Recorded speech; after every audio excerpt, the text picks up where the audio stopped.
In today's video, I'm going to show you how to get a refund on Doordash every time, the legit and reliable way. First, open the Doordash app and tap on the Orders tab at the bottom. Find the order you want to request a refund for. Once you tap it, scroll down and look for help in the corner. Tap help and choose the issue that fits your situation. You'll see options like missing items, order has never arrived, or food was incorrect, or food was cold.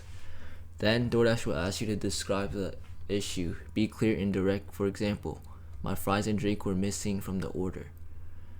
In most cases, Doordash gives you options like a full partial refund, credits to your Doordash account, or redeliver the item if available.